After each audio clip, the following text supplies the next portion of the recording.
Pak Prabowo akan mengubah sistem pilkada begitu Pak. Kemarin sempat bicara seperti itu, tanggapannya Balik ke DPR. Bagus.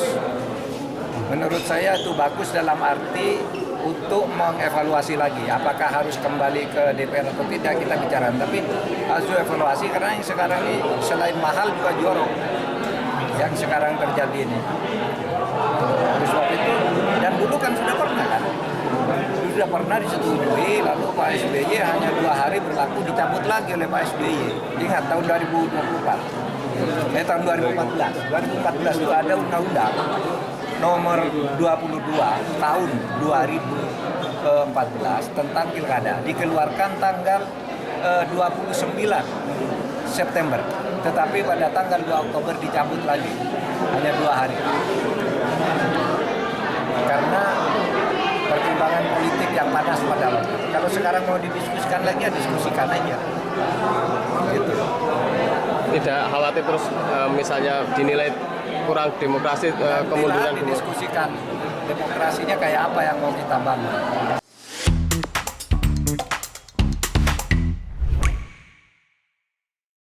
Jadi Pak Prabowo mengusulkan agar pilkada yang selama ini memilih langsung bupati, gubernur, bupati, wali kota itu direview, dievaluasi, gitu. Karena mahal. Jadi kata Pak Prabowo yang menang aja lesu, gitu ya, karena biayanya besar, apalagi yang kalah, gitu. Terus Pak Prabowo mencontohkan negara-negara lain, India, Singapura, Malaysia, yang pilkada bupati, gubernur, wali kotanya itu dipilih oleh DPRD. Gitu. Nah, kemudian ada tanggapan, beberapa tanggapan nih. Ada yang bilang itu tidak mencerminkan kritikan lah atau ketidaksetujuan. Itu mencerminkan tidak suara rakyat langsung. Jadi itu mengkhianati suara rakyat, one man one vote. Misalnya PDIP, Deddy Sitorus menyatakan itu. Ada yang bilang, wah ini bisa kembali ke Orba nih, gitu. Karena suasana seperti itu tuh terjadi di Orba, gitu. Ada yang bilang bahwa ini nggak konsisten nih antara presidensialisme di pusat dengan di bawah, gitu. Nah, yang menarik yang mendukung justru Pak Mahfud. Nah, Pak Mahfud MD bilang, ya itu bagus direview, dievaluasi lagi karena memang mahal dan jorok, gitu. Jadi pilkada yang sekarang ini mahal dan jorok. Jadi sistemnya harus dievaluasi. Dievaluasi itu kan pengertiannya belum tentu harus diganti, tapi kan kita bicarakan ulang. Menurut Mr. Ki gimana? Kalau saya sih pasti instingnya akan kembali kepada peraturan yang ada ya, itu dulu. Jadi kalau kita bicara konstitusi, pemilihan presiden itu pasti harus langsung, kecuali kalau di amandemen. Itu udah perintah konstitusi itu. Jadi kita nggak usahlah bicara mengenai ya presiden dipilih oleh MPR, itu kejauhan. Karena akan sangat sulit untuk melakukan amandemen konstitusi. Saya sendiri udah pernah mencoba. Dan tidak berhasil. Dan tidak berhasil. Dan mengakui gitu. Gagasan 3 periode harus mengakui lah kita. Sama aja, kita harus objektif aja. Kayak kita mengakui dan mengucapkan selamat kepada Mas Pram ya. Selamat bekerja, sudah terpilih dan berharap Jakarta akan lebih baik di bawah Mas Pram. Kita fair aja gitu loh. Namanya juga ikhtiar kan, bisa berhasil kan bisa gagal. Wah dicurangi. Nggak usah. Atau ada pacok. Padahal selisihnya 40%. Lihat dong, Ridwan Kamil dan Suswono. Selisih 0,07 aja ya udah selamat gitu kan. Nah, jadi pertama pasti kita bicara presiden itu dipilih langsung. Nah, tapi apakah kemudian gubernur dan wakil gubernur dan bupati wali kota harus dipilih secara langsung? Jawabannya tidak. Karena apa? Konstitusi kita secara teks ya mengatakan kepala daerah dipilih secara demokratis gitu. Dipilih secara demokratis. Sorry, jawabannya tidak harus langsung. Tidak harus langsung gitu. Jadi demokrasi ini kan pada istilah dipilih secara demokratis itu kan pada tataran operasionalnya kan bisa bervariasi, bisa bermacam-macam, tergantung pemikiran dari para pengambil kebijakan, keputusan, para pembuat undang-undang. Nah, kita pernah melalui beberapa fase dan beberapa periode. Kita nggak usah jauh ke belakang lah pada masa Orde Baru ya. Kita sampai pada era reformasi saja. Jadi era reformasi itu pada tahun 99 sampai tahun 2004, kan reformasi kan 98 ya. 99 2004 itu ada pemikiran ada suatu perubahan ketatanegaraan yang penting, yaitu berlakunya otonomi daerah. Nah, otonomi daerah merupakan respon terhadap terhadap realita dan suasana politik pada masa Orde Baru yang dianggap terlalu sentralistik, sehingga daerah itu nggak punya ruang gitu. Nah, meresponnya bagaimana? Meresponnya adalah dengan cara memberikan otonomi daerah. Otonomi daerah diberikan pada level mana? Provinsi atau bupati wali kota, pada kabupaten kota. Dipilih kabupaten kota. Kenapa dipilih kabupaten kota? Coba kenapa? Karena kalau ditaruh di provinsi, itu dianggap sebagai mirip-mirip negara federal. Oh, gitu. Jadi ini entitas politik yang terlalu besar, kalau dikasih otonomi, nanti dia punya gelagat jadi negara federal. Tapi kalau bupati wali kota itu kan relatif kecil, gitu. Jadi tidak akan menjadi sebuah tumor yang membesar yang kemudian menjadi kanker gitu loh. Kanker bagi persatuan dan kesatuan NKRI gitu. Betul. Jadi letaknya di kabupaten kota. Ditambah juga bahwa memang urusan-urusan itu kan yang konkret betul tuh ada di bawah bupati wali kota.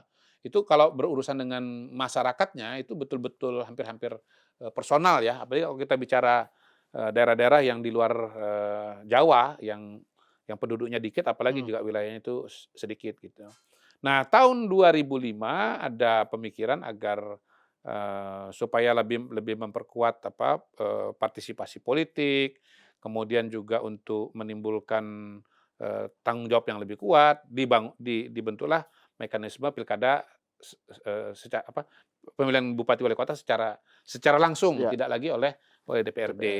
Jadi ada otonomi daerah, ada pilkada langsung gitu. Nah, itu yang berjalan selama sekian tahun ini. Saya kira kalau bicara otonomi daerah, kayaknya nggak ada komplain ya. Nggak ada komplain kayaknya. Sebelum soal otonomi daerah, Mr. Gui, kan Pak SBY sempat, kan DPR, kalau menurut Pak Mahfud di dalam video yang beredar itu ya, Pak Mahfud bilang pada zaman SBY itu pernah DPR memutuskan pilkada dipilih oleh DPRD, kemudian Pak SBY kemudian membuat Perpu Iya. untuk membatalkan itu. Iya, jadi pemikiran untuk kembali ke DPRD itu sebetulnya bukan barang baru. Jadi di zaman Pak SBY pada masa-masa akhirnya, seingat saya ya, nanti bisa dicek dan dikoreksi kalau salah, Pak SBY itu sudah sempat mau mengembalikan pemilihan bupati wali kota itu ke DPR, tidak lagi secara langsung. Tapi mungkin karena saya lupa juga persisnya yang membalikkan itu apakah SBY atau Pak Jokowi ya, tapi intinya nggak dilanjutkan itu pemilihan oleh DPRD itu, tetap pemilihan secara langsung. Nah, mungkin modifikasinya adalah bahwa pilkadanya dilaksanakan serentak gitu. Salah satu modifikasinya ya. Nah, makanya yang saya tahu pasti itu tahun 2016 DPR kita merencanakan adanya pilkada serentak supaya ada sinkronisasi antara pemerintah pusat dengan di daerah dan agar partai politik tidak selalu sibuk dengan pilkada gitu. Nah, menuju pilkada serentak itu nggak bisa langsung, perlu transisi pilkada semi serentak. Makanya ada pilkada semi serentak 2017, 2018, 2020. Kenapa 2019 nggak ada? Karena ada pemilu nasional. Dimaksud semi serentak itu apa? Tahun 2017 kira-kira separuh dari kabupaten kota. Kemudian tahun 2018 seperempat dari kabupaten kota. 2020 seperempat dari seluruh kabupaten kota. Dan baru kemudian total seluruh kabupaten kota itu 2024 ini gitu. Nah, mungkin perjalanan 2024 ini menunjukkan bahwa wah, ini kita repot sekali ya dengan kegiatan pilkada serentak ini. Waktu, tenaga, biaya gitu ya. Kalau secara biaya kalau nggak salah itu secara total itu 38 triliun kalau nggak salah. Bukan hanya KPU ya, KPU sekitar 27 triliun, 11-nya lembaga-lembaga yang lain kayak keamanan dan seterusnya gitu. Nah, mungkin juga ketegangan-ketegangan politiknya dan resiko-resiko politiknya. Jadi pada hari ini ada pemikiran yang berdasarkan pengalaman yang ada bahwa pilkada itu ya DPRD saja, tidak perlu serentak gitu. Nah, kalau saya juga melihat begini juga di luar soal, tadi kita bicara konstitusi ya, bicara konstitusi. Kita juga bicara mengenai sistem negara kita. Gitu. Nah, sistem negara kita ini apa sih? Negara kesatuan. Di dunia ini kan secara garis besar itu kita punya dua jenis negara tuh, persatuan dan federal gitu. Nah, apa negara persatuan? Negara persatuan itu adalah kekuasaan itu ada di pusat gitu loh. Kekuasaan itu ada di tingkat nasional. Daerah itu terima komando dari pusat gitu. Nah, kalau negara federal memang ada pembagian kekuasaan antara pemerintah pusat dengan pemerintah daerah. Nah, apa yang menyebabkan perbedaan satu negara itu negara kesatuan dan satu negara federal? Nah, pada titik inilah kita mengambil contoh lah supaya mudah. Amerika, ya, ini sistem presidensial juga kan, tapi dia ngambil negara federal. Kenapa? Karena sejarah Amerika itu dulu terdiri dari koloni-koloni.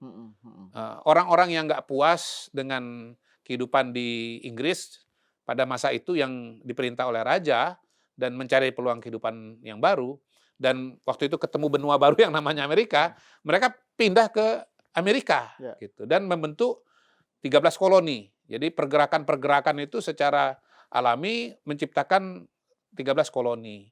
Nah, 13 koloni ini kemudian mereka berpikir menjadi satu negara gitu. Nah, supaya bisa ketemu ralat. Karena mereka sudah berdiri sebagai koloni-koloni, mereka merasa punya otonomi yang besar. Saya lebih dulu hadir daripada Anda kok. Kok Anda maunya menguasai semua gitu. Jadi dibentuklah yang namanya negara federal Amerika itu gitu. Jadi negara federal Amerika itu tidak terhindarkan karena koloni ini berdiri lebih dulu dibandingkan dengan negara Amerika. Nah, itu ada pembagian kekuasaan yang jelas antara negara federal dengan pemerintah pusat gitu. Mereka punya kewenangan yang lebih besar lagi. Nah, kalau di Indonesia kan negara federal di Amerika itu kayak provinsi. Nah, itu tadi kembali pada penjelasan saya di awal tadi. Kenapa otonomi tidak ditaruh di provinsi? Karena takut jadi Amerika. Gitu. Amerika ini kan pemerintah federal bisa berbeda sikap, kebijakan dan keputusan dengan pemerintah pusat. Misalnya kayak zaman Covid. Sikap politik di gubernur itu mengenai penanganan Covid kan bisa beda tuh dengan presidennya, dan terjadi perkelahian di beberapa titik itu. Pemerintah mau lockdown, gubernurnya nggak mau.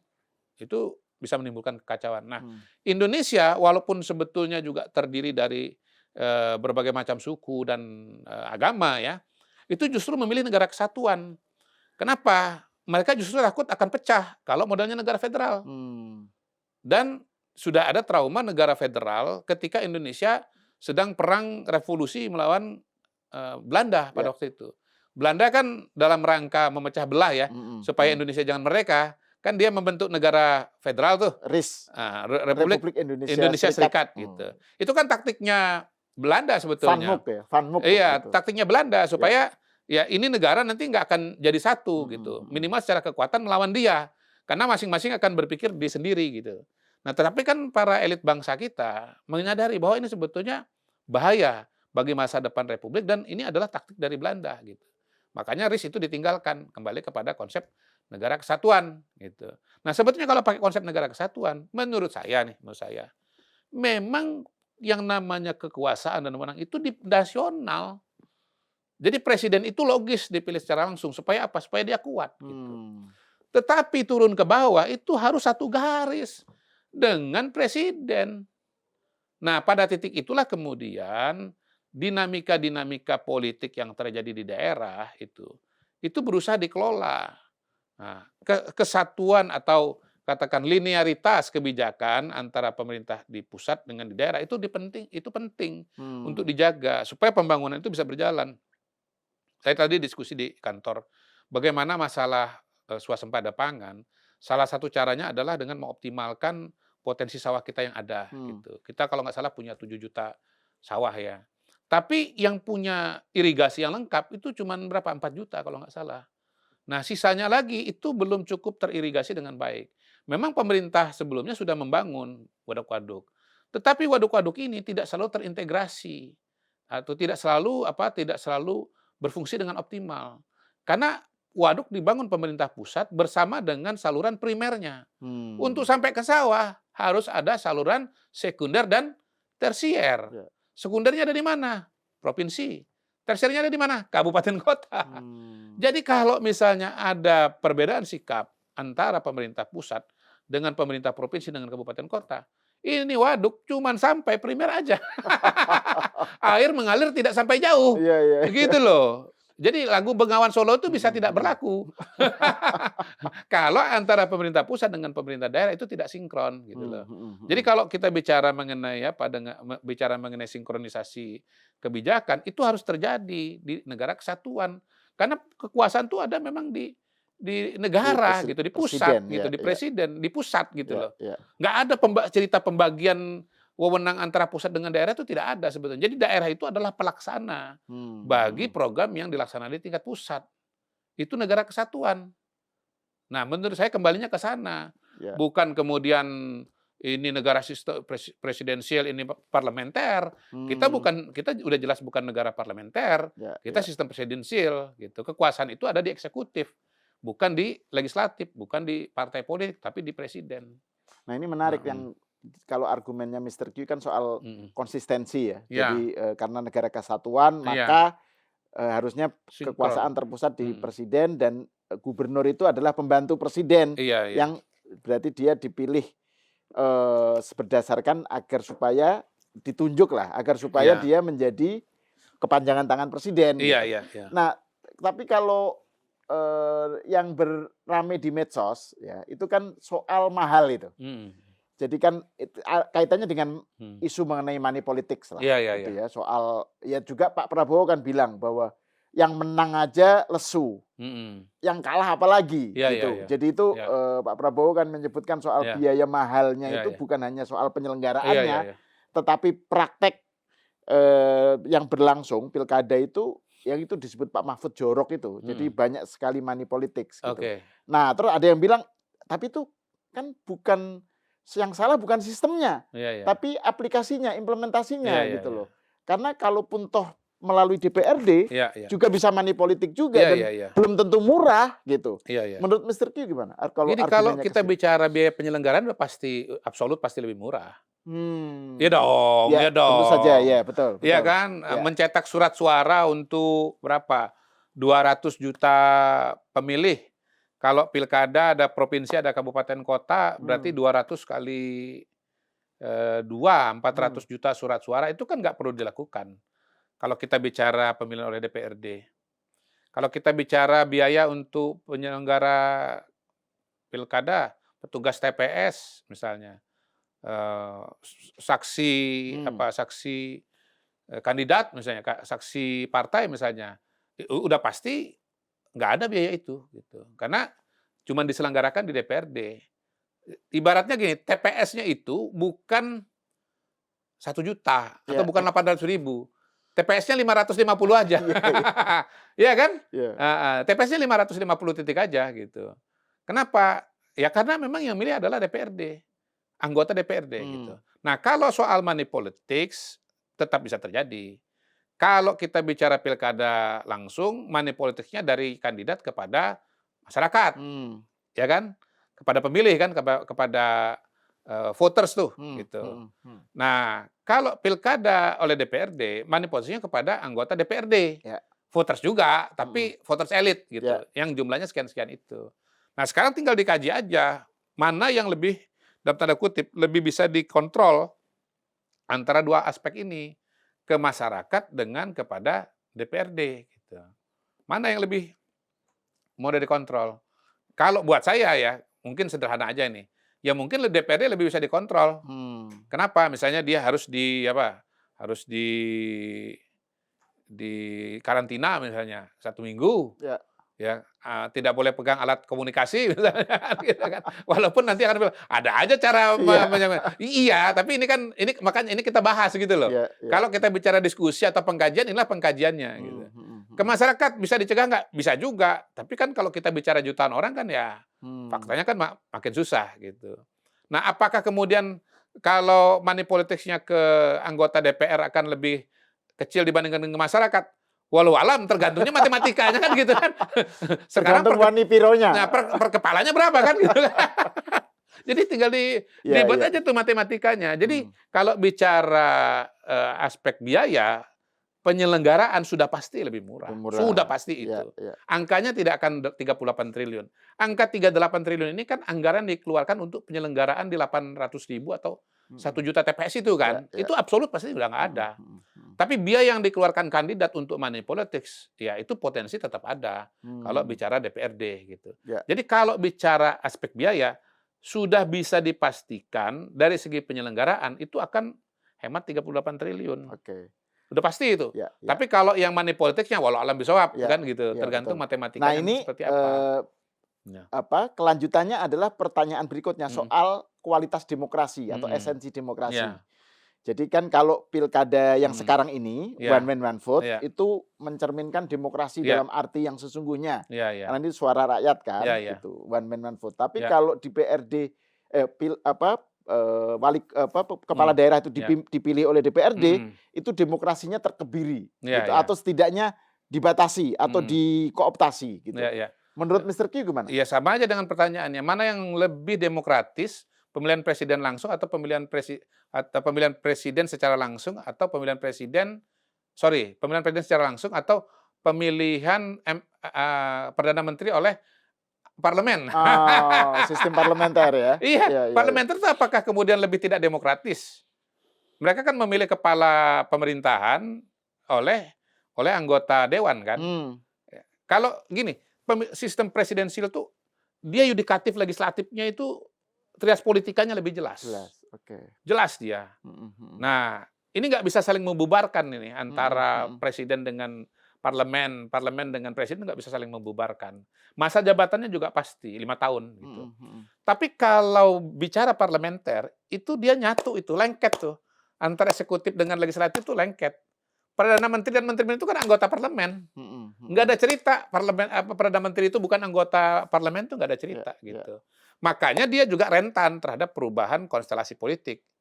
Kalau kita bicara perubahan koalisi misalnya, ada partai-partai yang nggak suka dengan yang jadi Perdana Menteri, dia geser ke tempat yang lain. Jatuh ini Perdana Menteri. Ada mosi tidak percaya itu ya. Kita udah pernah punya pengalaman. Indonesia ini sebetulnya udah lengkap kok pengalamannya. Negara kesatuan pernah, federal pernah, presidensial pernah, parlementer pernah gitu.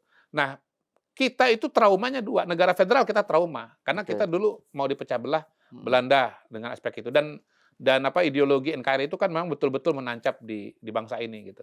Nah, kita juga trauma dengan sistem parlementer. Kenapa kita udah ngalamin?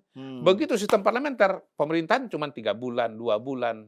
Nggak bisa kerja. 5 tahun aja belum tentu selesai, apalagi 2 bulan, 3 bulan gitu loh. Jadi sistem parlementer bukan pilihan atau bukan opsi gitu loh. Karena itu kita hilangkan. Nah, kalau kita bicara sistem presidensial, sistem pemilihan langsung, balik lagi tadi kepada aturannya. Sebetulnya konstitusi mengatur apa? Dengan cara demokratis, tidak ada secara langsung. Ya, jadi pernyataan di konstitusi betul. yang secara langsung itu hanya pemilihan presiden. Betul.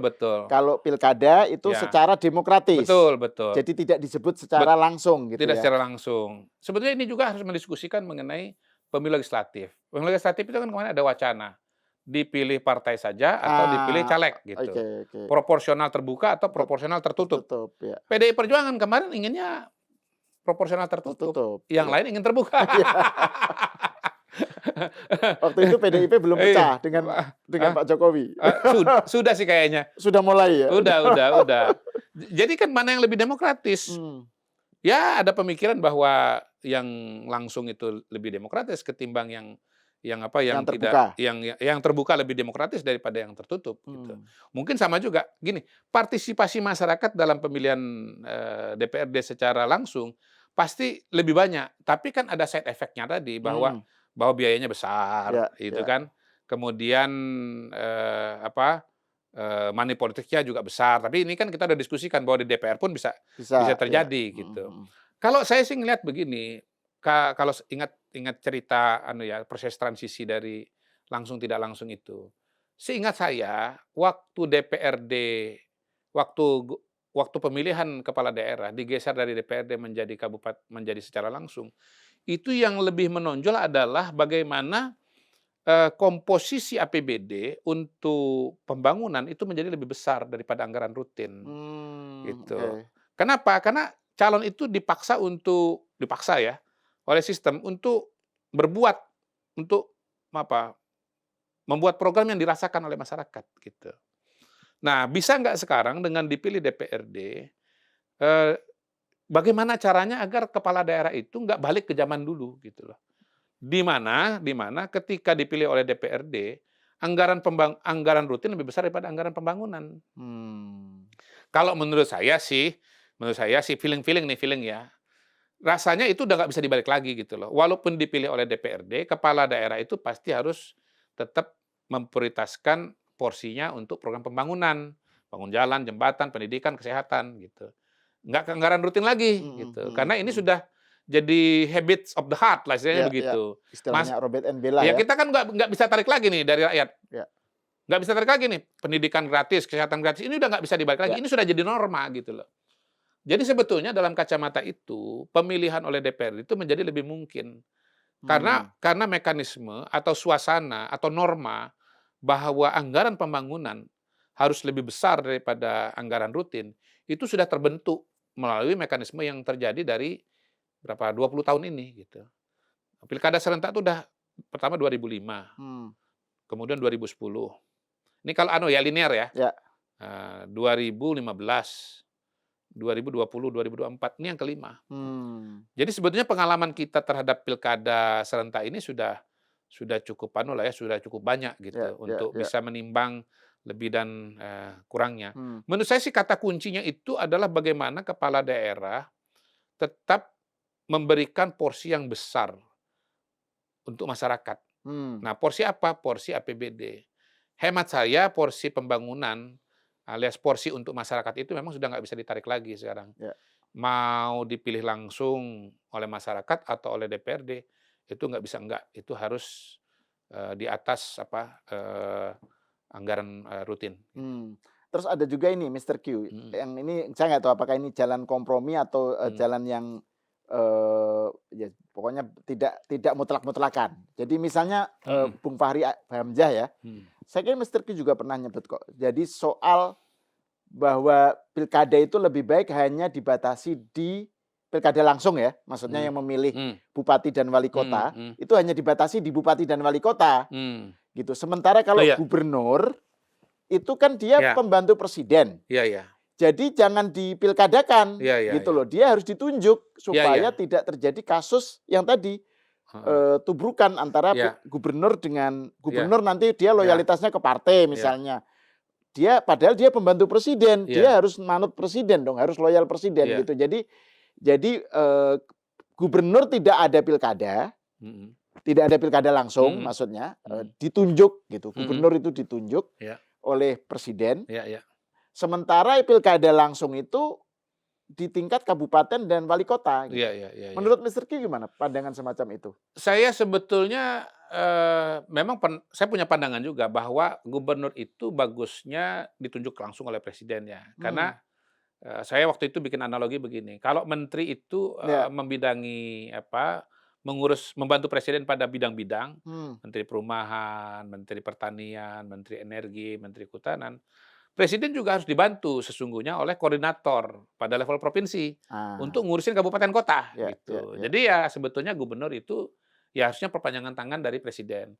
Tetapi kendalanya adalah tadi konstitusi kita mengatakan bahwa bahwa kepala daerah itu dipilih secara langsung. Secara demokratis. Dipilih secara demokratis gitu. Nah, apakah kemudian ada mekanisme yang sedemikian rupa gitu ya, misalnya ditunjuk presiden, tapi itu kemudian demokratis gitu loh. Kalau bisa disusun mekanismenya bahwa gubernur itu ditunjuk presiden tapi melalui prinsip yang demokratis, saya kira itu mungkin terjadi gitu. Nah, soal kabupaten kota apakah dipilih langsung atau tidak, saya masih pada taraf menimbang-nimbang ya. Kalau pertimbangan adalah pertimbangannya biaya, kita udah jelas kok. Pasti lebih murah. Pasti lebih murah. Tapi kalau bicara aspek yang lain, bicara soal partisipasi, bicara soal pembangunan, ya, bicara kemanfaatan bagi masyarakat, nah itu yang mungkin perlu dikaji. Walaupun saya bisa mengatakan juga bahwa kalau bicara APBD, saya punya keyakinan, tadi saya udah bahas, bahwa secara normatif, bahwa secara pola, secara kebiasaan, ini udah nggak bisa dibalik lagi. Dulu sebelum ada pilkada serentak itu, anggaran itu bisa 30% pembangunan, 70% rutin. Bisa tuh kayak begitu. Lebih banyak buat anggaran rutinnya. Karena nggak ada insentif bagi kepala daerah untuk, dalam tanda kutip, menservis rakyatnya kok. Dia cukup dipilih oleh anggota DPR, dia udah beres gitu. Nah, kalau bisa dibuat mekanisme untuk bagaimana kepala daerah yang dipilih DPRD tetap dipastikan anggaran pembangunan lebih besar daripada anggaran rutin, menurut saya itu bisa. Misalnya dibikin undang-undang nih oleh pemerintah pusat, oleh presiden dengan DPR. Bupati wali kota dipilih oleh DPRD, tetapi ya minimal 60% misalnya. Anggaran APBD itu harus pembangunan. Anggaran rutin maksimal 40% misalnya. Itu kan bisa kan diformalkan sehingga walaupun dipilih secara tidak langsung oleh DPR, maka dia tetap juga memastikan bahwa porsi anggaran untuk pembangunan tetap lebih besar. Tetap lebih besar. Menurut saya itu terjawab juga gitu.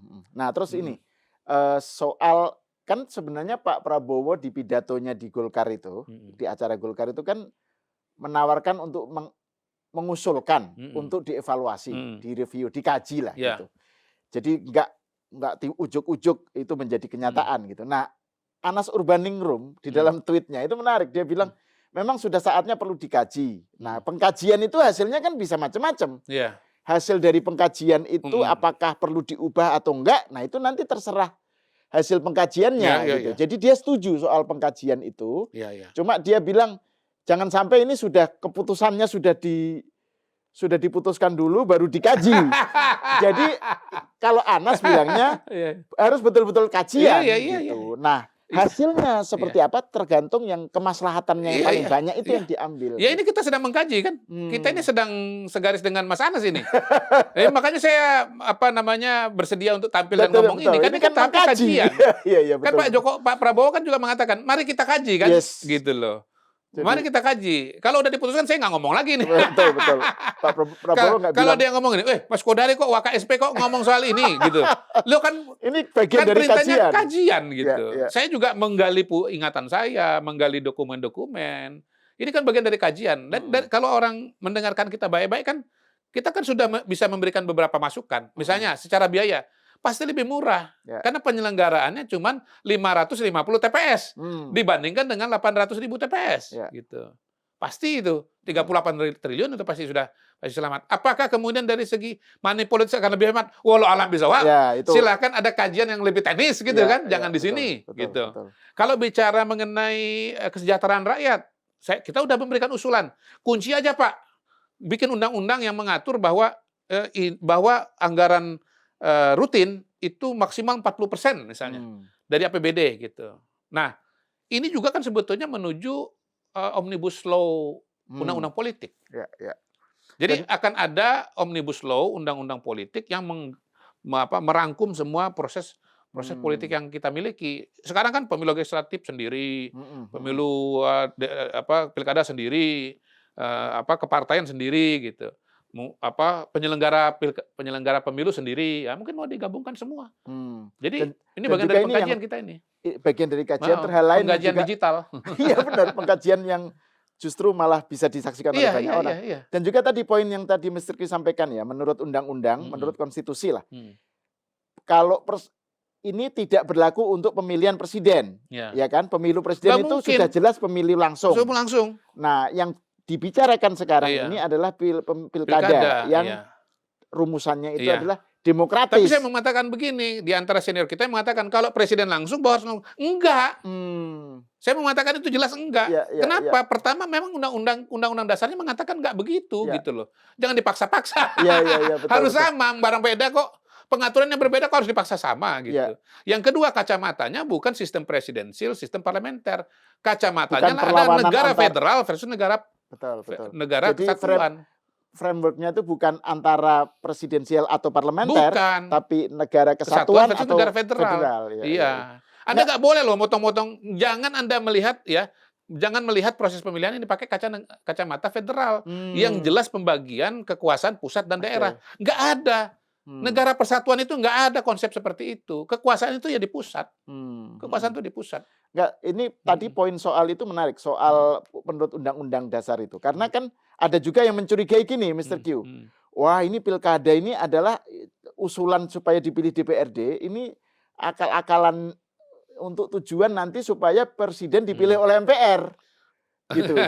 Jadi ini kayak sebuah persiapan untuk kalau ini sukses, terus diterapkan pada level pusat, gitu.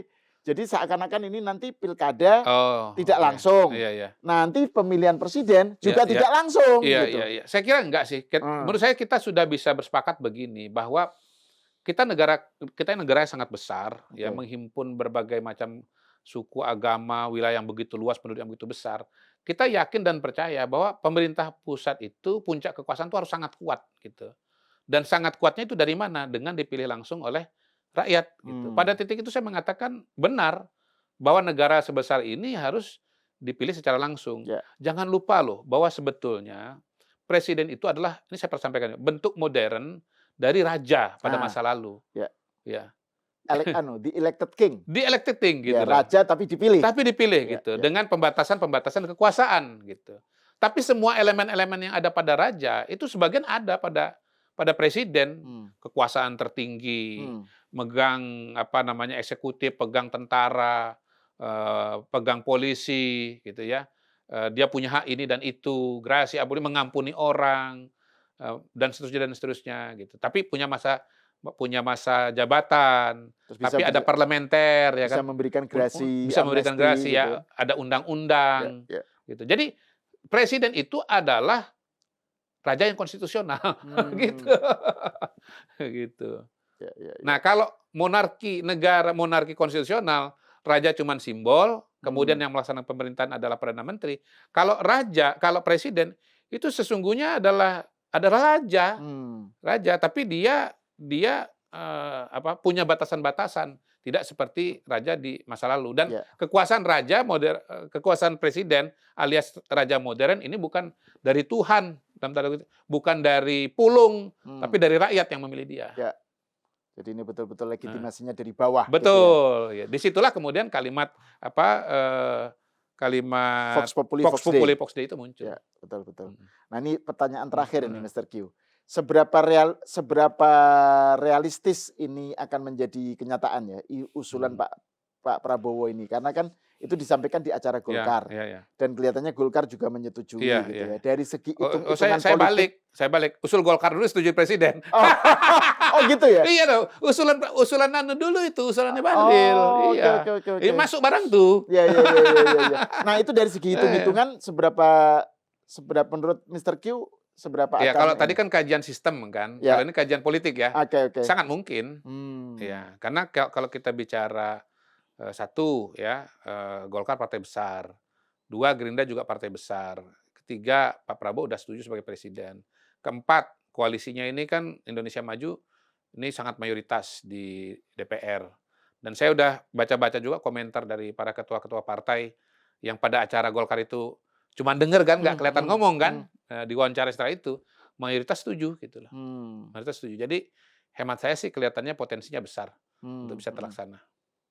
Ya, ini menarik nih, kita lihat lagi lah ini. Ya, karena itu antisipasi kita adalah mengingatkan bagaimana ketika ini kembali misalnya kepada sistem DPRD, maka hal-hal yang negatif dari sistem DPRD itu bisa kita antisipasi, dan hal-hal yang positif yang sudah berjalan melalui pilkada langsung itu tetap kita pertahankan. Ya.